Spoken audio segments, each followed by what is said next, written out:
PR পদ্ধতির পক্ষে জনমত গড়তে মংলায় জামাতের প্রচারণা ও গণসংযোগ।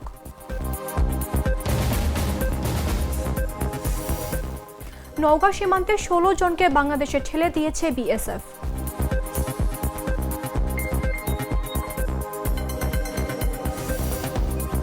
চাঁদপুরে জমে উঠেছে ইলিশের বাজার, তবে সরবরাহ কম থাকায় নাগালের বাইরে দাম।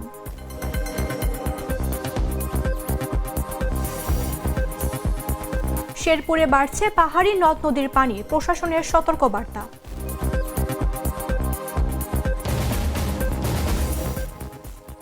এবং রাজশাহীর গোদাগাড়ীতে ২ বিদ্যালয়ের মাঠের মাটি কেটে নির্মিত হচ্ছে শিশু পার্ক।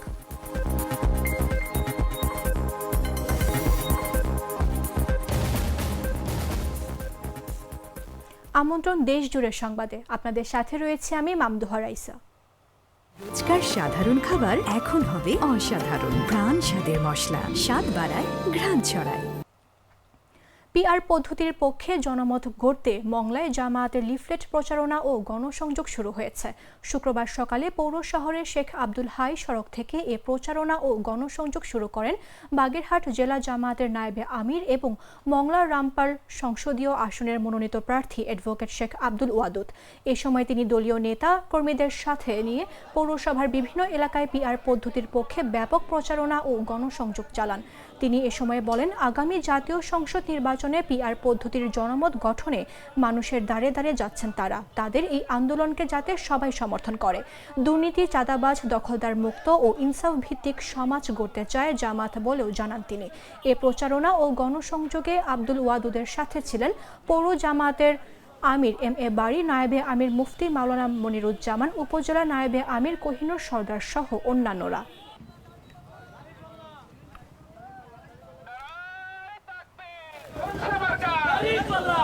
যে নির্বাচন অনুষ্ঠিত হবে, এই নির্বাচনে পিআর পদ্ধতির জনমত গঠন এবং চাঁদাবাজ, সন্ত্রাস এবং দুর্নীতিমুক্ত একটি দেশ গড়ার জন্যে আমরা মানুষের কাছে যাচ্ছি, গণসংযোগ করছি, যেন আমাদের এই আন্দোলনকে সবাই সাপোর্ট করে। আমরা যেমনভাবে ইতিপূর্বে মানুষের মধ্যে ছিলাম, এখনও আছি, আগামীতেও থাকবো এবং মানুষের কল্যাণে কাজ করব। পত্নীতলা সীমান্ত দিয়ে ১৬ জনকে বাংলাদেশে ঠেলে দিয়েছে বিএসএফ। শুক্রবার ভোরে সীমান্তের পাশ থেকে তাদের আটক করে বিজিবি। পরে তাদের থানায় সোপর্দ করা হয়েছে।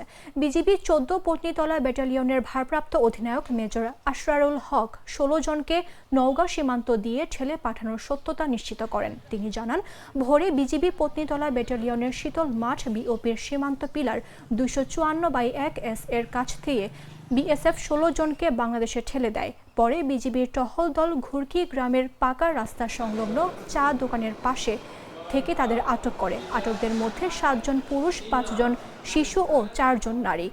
তারা পাবনা জেলার বাসিন্দা। আটকদের পত্নীতলা থানায় সোপর্দ করা হয়েছে।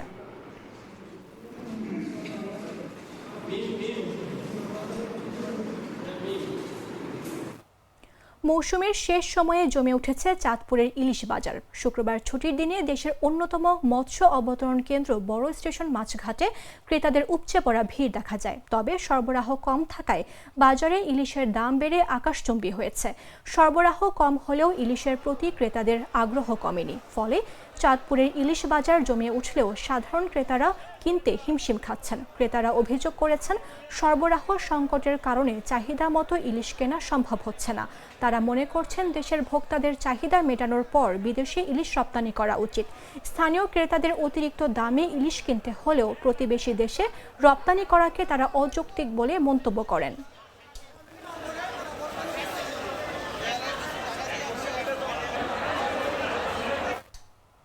হাসপাতালে আপা বলায় রোগীর উপর ক্ষেপে গিয়ে সেবা না দিয়ে বের করে দিয়েছেন এক নারী চিকিৎসক। আপা নয়, তাকে ম্যাডাম ডাকতে হবে বলে দাবি ওই চিকিৎসকের। ঘটনাটি ঘটেছে শেরপুর ২৫০ শয্যা বিশিষ্ট জেনারেল হাসপাতালে। বৃহস্পতিবার শেরপুর জেলা সদর হাসপাতালের জরুরি বিভাগের কর্তব্যরত ডাক্তারের কক্ষে এ ঘটনা ঘটে। শেরপুর জেলার প্রতিনিধি মোহাম্মদ নাঈম ইসলামের পাঠানো তথ্যচিত্রের বিস্তারিত জাগরিক রিপোর্টে। আপনি তো আগের ম্যাডামকে ম্যাডামই বলতেছেন, তাহলে আমাকে কেন ম্যাডাম বললে আপু বলছি, হিন্দু মহিলা। শেরপুর জেলা সদর হাসপাতালের জরুরি বিভাগে ঘটে গেছে এক চাঞ্চল্যকর ঘটনা। অভিযোগ উঠেছে মাত্র একটি সম্বোধনকে কেন্দ্র করে চিকিৎসা না দিয়ে রোগী ও স্বজনকে বের করে দিয়েছেন কর্তব্যরত এক চিকিৎসক। আপনি এটা বলেন নাই, যখন আমি বলছি যে আপু এটা একটু চেঞ্জ করে দেন, আপু ডাকবেন না, আমি মেডিকেল অফিসার এইটা বলছেন। আচ্ছা, আমি কোনো এটা মিথ্যা বললে কথা কি হচ্ছে কোনো ইয়ে আছে? আপনি তো আগের ম্যাডামকে ম্যাডামই বলতেছেন, তাহলে আমাকে কেন ম্যাডাম বললে আপু বলছি, হিন্দু মহিলা। বৃহস্পতিবার দুপুরে 11 বছরের শিশু জান্নাতুল ফেরদৌস মামিয়া তীব্র পেট ব্যথা নিয়ে হাসপাতালে আসেন তার বাবা কাজী মাসুমের সঙ্গে। জরুরি বিভাগের ডাক্তার অনন্যা শিশুটির জন্য কিছু ওষুধ প্রেসক্রাইব করেন, কিন্তু হাসপাতালের ফার্মেসিতে না পাওয়ায় মাসুম আশেপাশের 6-7টি দোকান ঘুরেও একটি ওষুধ সংগ্রহ করতে ব্যর্থ হন। পরে তিনি জরুরি বিভাগের কক্ষে ফিরে গিয়ে পরামর্শ চান। এই সময় ডিউটি পরিবর্তনের কারণে সেখানে বসেন ডাক্তার মার্জিয়া খাতুন। কাজী মাসুম তাকে সম্বোধন করে আপা বলেন, আর এই কথাতেই ক্ষিপ্ত হয়ে ওঠেন ডাক্তার মার্জিয়া। অভিযোগ অনুযায়ী তিনি জানান তাকে আপা নয় ম্যাডাম বলতে হবে।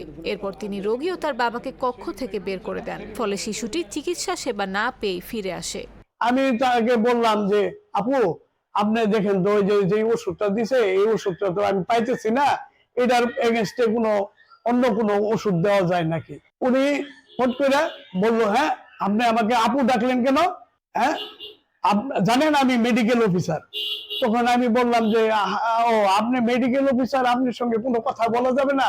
তখন বলে সে, আপনি বেশি কথা বলেন, বেরিয়ে যান। ভুক্তভোগী কাজী মাসুম ক্ষোভ প্রকাশ করে বলেন, সেবা নিতে গিয়ে সম্বোধনের জন্য একজন ডাক্তার যদি রোগী ফিরিয়ে দেন তবে সাধারণ মানুষ কোথায় যাবে? এই ডাক্তার মহিলা রোগীর সঙ্গে কিংবা রোগীর গার্জিয়ানের সঙ্গে এই ব্যবহার করে, এটা তো আমি আশা করি নাই। তার যে দাম্ভিকতা, তার যে তখন আমার খুব খারাপ লাগছে, তাই আমি কিছু না বলে তা বেরিয়ে বললাম। ঘটনাটি জানাজানি হলে স্থানীয় সচেতন নাগরিকদের মধ্যে ক্ষোভ ছড়িয়ে পড়ে। আপা ডাকার ফলে একটা রোগীকে চিকিৎসা সেবা না দিয়ে হসপিটাল থেকে বের করে দেয়া, এটা আসলে খুবই দুঃখজনক। তো হসপিটাল কর্তৃপক্ষ যারা আছেন, সিভিল সার্জন সাহেব মহোদয় আছেন, তারপরে তত্ত্বাবধায়ক মহোদয় আছেন, আপনাদের অনেকবার আমরা বলতেছি যে হসপিটালে নিয়ম শৃঙ্খলা ফিরিয়ে আনুন।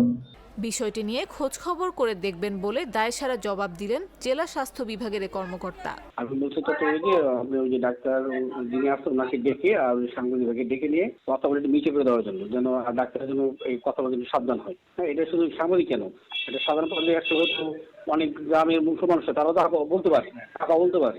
এই ঘটনায় হাসপাতাল কর্তৃপক্ষের কাছে তদন্তের দাবি উঠেছে। মানবিক সেবার জায়গায় অহংকারের প্রাচীর তৈরি হওয়ায় প্রশ্ন উঠেছে, রোগীর কাছে ডাক্তার কি আপা নাকি ম্যাডাম? নিউজ ডেস্ক, জাগো নিউজ। গেল বছরের অক্টোবরে স্মরণকালের ভয়াবহ বন্যা দেখেছে শেরপুরবাসী। ক্ষতির ধকল কাটিয়ে ওঠার আগেই আবারও ভয়াবহ বন্যার শঙ্কায় আছে এ জেলার স্থানীয় বাসিন্দারা। কয়েকদিনের টানা বৃষ্টিপাত ও ভারতের মেঘালয়, আসামের ভারী বর্ষণের ফলে শেরপুরের নদ নদীর পানি দ্রুত বাড়ছে। ইতোমধ্যে ঝিনাইগাতীর মহারশী নদীর বাঁধ ভেঙে উপজেলার সদর বাজার সহ নিম্নাঞ্চলে পানি প্রবেশ করেছে। যদিও সকল প্রস্তুতি সম্পন্ন করার কথা জানিয়েছে স্থানীয় প্রশাসন। শেরপুর জেলার প্রতিনিধি মোহাম্মদ নাইম ইসলামের পাঠানো তথ্যচিত্রের বিস্তারিত ডেস্ক রিপোর্টে।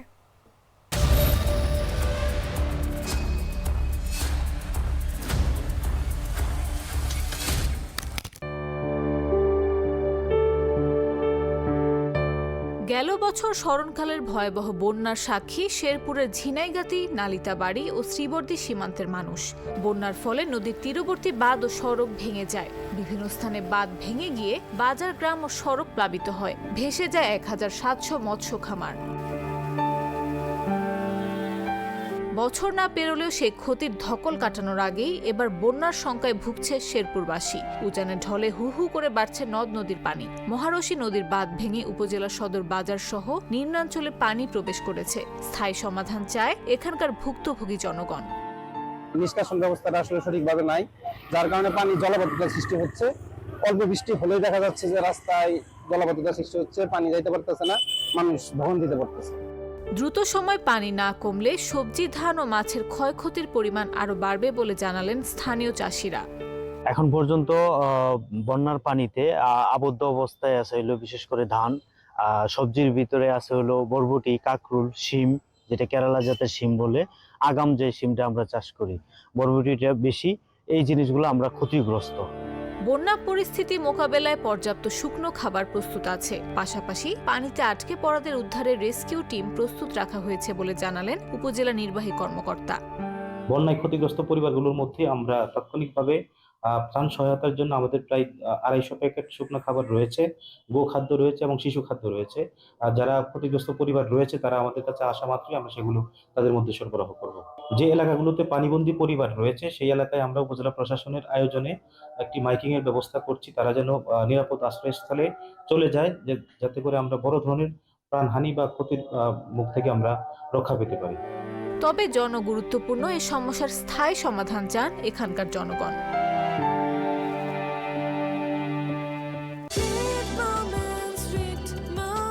Treat chocolate. Treat moment. Sweet moment.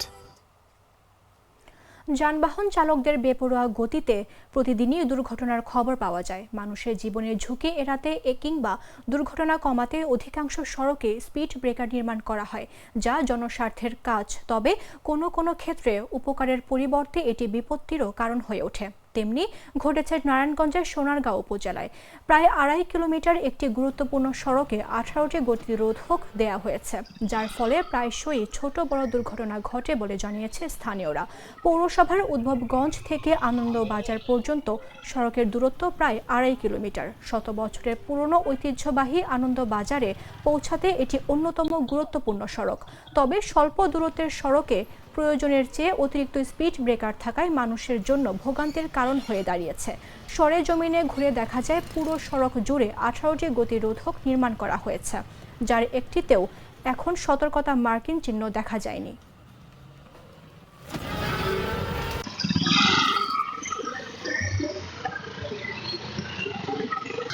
হসপিটালের পিছন থেকে আনন্দবাজার বহুত আইলেন, দেখা যাইতেছে যে মোটরসাইকেল নিয়ে গেলে চ্যালেঞ্জার পাইপ আটকা জায়গা, এত উঁচু করে আইল্যান্ড দেওয়ার দরকার নাই।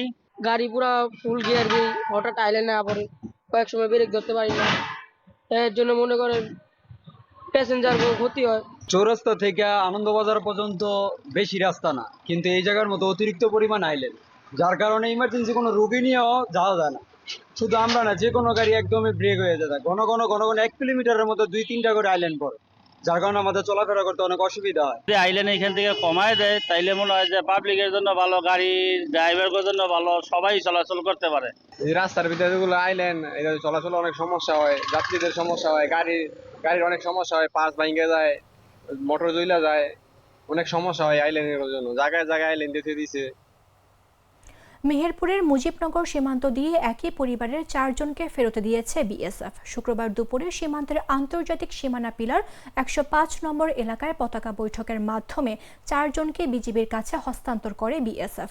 এরা হলেন চাঁদপুরের হাজীগঞ্জ উপজেলার ধররা গ্রামের বাসিন্দা রতন হোসেন ও তার স্ত্রী রাবেয়া আক্তার, শিশু কন্যা হাবিবা খাতুন এবং 1 মাস বয়সী ছেলে ইমাম হোসেন। রতন হোসেন জানান, 2022 সালের অক্টোবর মাসে যশোরের বেনাপোল সীমান্ত দিয়ে দালালের মাধ্যমে ভারতে যান। সেখানে রাজমিস্ত্রির সহকারীর কাজ করতেন। কয়েকদিন আগে তাদের পুলিশ আটক করে বিএসএফ এর কাছে হস্তান্তর করে। বিজিবি মুজিবনগর কোম্পানির কমান্ডার সুবেদার আবুল বাশার জানান, ভারতের Hridaypur BSF camp inspector Dharmendra Kumar পান্ডের সঙ্গে পতাকা বৈঠক অনুষ্ঠিত হয়। বৈঠকের শেষে 4 বাংলাদেশিকে ক্যাম্পে নিয়ে আসা হয়। মেহেরপুরের সোনালী আঁশ পাটের আবাদে কয়েক বছর ধরে চাষিরা লোকসানে পড়লেও এবছর দাম কিছুটা বেড়েছে। তবে উৎপাদন খরচের সঙ্গে সামঞ্জস্যপূর্ণ মূল্য না পাওয়া, মানসম্মত আঁশ সংগ্রহের প্রতিবন্ধকতা এবং রপ্তানি বাজার সংকটের কারণে কৃষক ও ব্যবসায়ী উভয়ই দুশ্চিন্তায় রয়েছেন। মেহেরপুর জেলা কৃষি সম্প্রসারণ অধিদপ্তরের তথ্যানুযায়ী চলতি মৌসুমে জেলায় 17,655 হেক্টর জমিতে পাটের আবাদ হয়েছে। আবহাওয়া অনুকূলে থাকায় কৃষকেরা বাম্পার ফলনের আশা করছেন, কিন্তু উৎপাদন খরচ বেড়ে যাওয়ায় ও আঁশের মানহানি নিয়ে তাদের দুশ্চিন্তা থামছে না। কৃষকেরা জানান, মুক্ত জলাশয়ের অভাবে পাট জাগ দিতে হচ্ছে ডোবা বা পুকুরের মতো বদ্ধ জলাশয়ে। এতে আঁশের মান কমে যাচ্ছে। তারা অভিযোগ করেন, মানসম্মত পাট উৎপাদনে কৃষি বিভাগের তেমন কোনো কার্যকর ভূমিকা নেই। জেলা পাট উন্নয়ন কর্মকর্তা কৃষকদের অভিযোগ নাকচ দেন।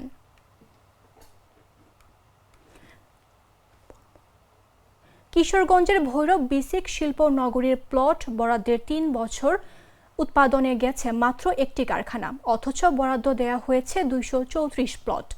বরাদ্দপ্রাপ্ত প্লটগুলোর বেশিরভাগই পড়ে আছে ফাঁকা, সেখানে গজিয়ে উঠেছে কাশবন।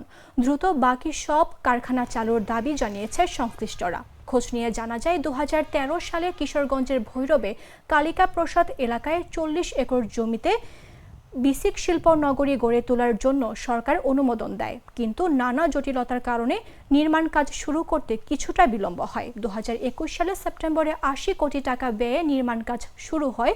২০২২ সালের জুনে প্রকল্পের কাজ শেষ হয়। তবে শিল্পের বিকাশ ও কর্মসংস্থানের লক্ষ্যে কাজ শুরু হলেও আশানুরূপভাবে এগোচ্ছে না ভৈরব বিসিক শিল্পনগরীর কার্যক্রম। প্লট বরাদ্দের পর ৩ বছরে মাত্র একটি কারখানা উৎপাদন শুরু করেছে। উৎপাদনের অপেক্ষায় রয়েছে ৮টি কারখানা, নির্মাণাধীন ৭টি এবং নির্মাণের অপেক্ষায় রয়েছে আরও 18টি। শুধুমাত্র একটি প্রতিষ্ঠান মনে হয় তার কাজ আরম্ভ করেছে, আর অন্যগুলা এখনও কোনো খবর নাই। তো আমরা আশাবাদী যারা এখানে জায়গা নিয়েছেন বিভিন্ন ফ্যাক্টরিগুলো অতি দ্রুত তারা তাদের কাজ চালিয়ে যাবেন। আর নতুন নতুন যারা আরও ব্যবসায়িক বিনিয়োগকারীরা আছেন, আপনারা আগ্রহ হয়ে এখানে আসেন, বিনিয়োগ করেন এবং এটা যেন পুরোদমে কাজে ফিরতে পারে। হয়েছে যাতে যত দ্রুত চালু হয় ততই আমাদের কালিকা প্রসাদের জন্য অনেক ভালো এবং কর্মসংস্থান বাড়বে। যত দ্রুত যদি কাজগুলি সম্পূর্ণ করা হয় তাহলে কালিকা প্রসাদের মানুষ সহ ভৈরবের আশেপাশে যারা আছে তাদেরকেও উপকৃত হবে। ভৈরব বিসিক শিল্পনগরীতে 234টি প্লট আছে। এর মধ্যে আমি যতটুকু জানি সবগুলি প্লটে বরাদ্দ দেওয়া হয়েছে, কিন্তু দুঃখের সাথে আমরা জানাচ্ছি যে এখনও পর্যন্ত কোনো কার্যক্রম ওইভাবে শুরু হয়নি। আমি নিজে গিয়ে দেখে এসেছি, ওইখানের মধ্যে একটি প্লটের কাজ ফ্যাক্টরির কাজ শুরু হয়েছে। শিল্পনগরীর নাম বিসিক শিল্পনগরী ভৈরব কিশোরগঞ্জ। বাস্তবায়ন কাল জুলাই 2012 আর শেষ হয়েছে জুন 2022। জমির পরিমাণ 40,000 একর। রাজশাহীর গোদাগাড়িতে 2 বিদ্যালয়ের খেলার মাঠ থেকে মাটি তুলে গভীর গর্ত করার অভিযোগ উঠেছে। উপজেলা নির্বাহী অফিসার ও ইউনিয়ন পরিষদের চেয়ারম্যানের তত্ত্বাবধানেই এসব মাটি উত্তোলন চলছে বলে অভিযোগ স্থানীয়দের। তবে প্রশাসনের দাবি ওই মাঠের মাটি কেটে নির্মাণ করা হচ্ছে শিশু পার্ক। স্থানীয় সূত্রে জানা যায় প্রায় 20 থেকে 25 দিন আগে উপজেলার চর আশারিয়াদহের কানাপাড়া প্রাথমিক বিদ্যালয় ও উচ্চ বিদ্যালয়ের সংলগ্ন মাঠের মাটি কেটে অন্যত্র ফেলা হয়। স্থানীয় ইউপি চেয়ারম্যান ও উপজেলা নির্বাহী কর্মকর্তা স্বয়ং দাঁড়িয়ে থেকে মাঠ থেকে মাটি তুলে স্কুলের আরেকটি খাল ভরাট করেছেন। এতে স্কুলের মাঠে প্রায় গভীর গর্ত তৈরি হয়েছে। কয়েকদিনের টানা বৃষ্টিতে সেই গর্ত এখন গভীর পুকুরে রূপ নিয়েছে। ফলে চারপাশের মাটি ধস এবং সরকারের অর্থায়নে নির্মিত বিদ্যালয়ের 2টি ভবনও ঝুঁকিতে পড়েছে। এই বিষয়ে চর আশারিয়াদহ ইউনিয়নের চেয়ারম্যান মোহাম্মদ আশরাফুল ইসলাম ভোলা বলেন, স্কুলের জায়গায় একটি শিশু পার্ক নির্মাণ করা হচ্ছে।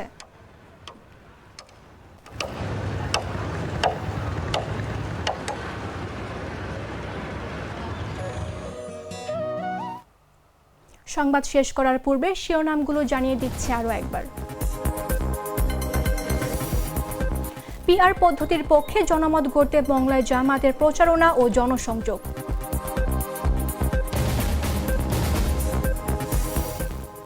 নওগাঁ সীমান্তে 16 জনকে বাংলাদেশে ঠেলে দিয়েছে বিএসএফ।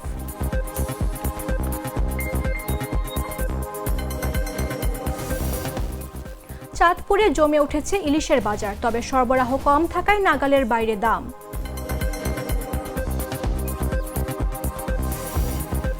শেরপুরে বাড়ছে পাহাড়ি নদ নদীর পানি, প্রশাসনের সতর্কবার্তা।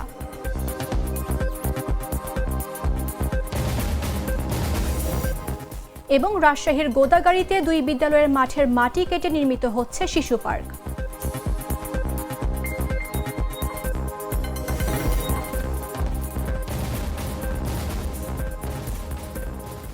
দর্শক, এই ছিল এখনকার মতো। প্রতি মুহূর্তে সর্বশেষ খবর জানতে ভিজিট করুন jagonews24.com। ফলো করুন আমাদের ভেরিফাইড ফেসবুক পেজ এবং সাবস্ক্রাইব করুন জাগো নিউজের ইউটিউব চ্যানেল। ধন্যবাদ সবাইকে।